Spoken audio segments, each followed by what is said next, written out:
उरिल मॉर्टिनस बताते हैं, यदि हम कभी समय निकालें और जरा रुककर अपने विचारों को कलमबद्ध करने लगे तो अपना दृष्टिकोण समझने में आसानी हो जाएगी। हमें ज्ञात हो जाएगा कि विभिन्न विषयों को लेकर हमारी मानसिकता सकारात्मक है या नकारात्मक, और कितने ही विषयों को लेकर हम अनायास ही अपनी प्रतिक्रिया दे देते हैं।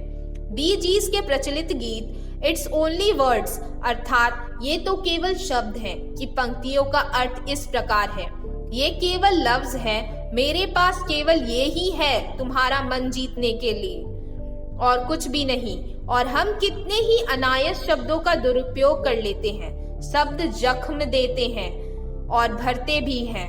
लेकिन हम किसी से बातचीत करने जाते हैं, सांत्वना देने जाते हैं तो निंदा अधिक और प्रशंसा कम करते हैं। जबकि शोधकों का मानना है कि निंदा भरे शब्द कभी किसी का भला नहीं कर सकते।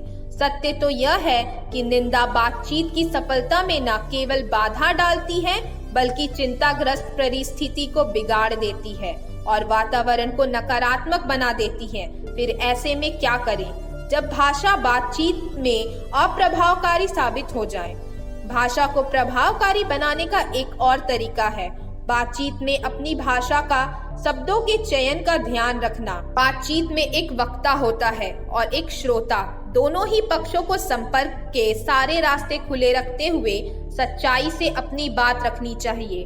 बिना खुले मन और बुद्धि से ग्रहण किए और प्रतिपुष्टि के बातचीत का कोई लाभ नहीं। अगर कोई प्रतिक्रिया नहीं दे रहा है या मन में बात दबा रहा है तो इसे संपर्क या बातचीत नहीं कहेंगे। बातचीत का आधार विचारों का आदान प्रदान होता है, यह एक तरफा नहीं हो सकती।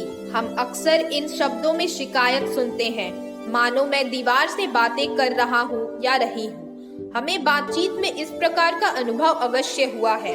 हो सकता है कि हमारे शब्दों को ही नए रूप लेने की आवश्यकता हो सकता है कि हमारे शब्दों में मैं ज्यादा और हम कम हो सकता है कि हमारे शब्दों से लोग रूठते ज्यादा हो सकता है हमारे शब्द भंडार को सुसंस्कृत होने की जरूरत है।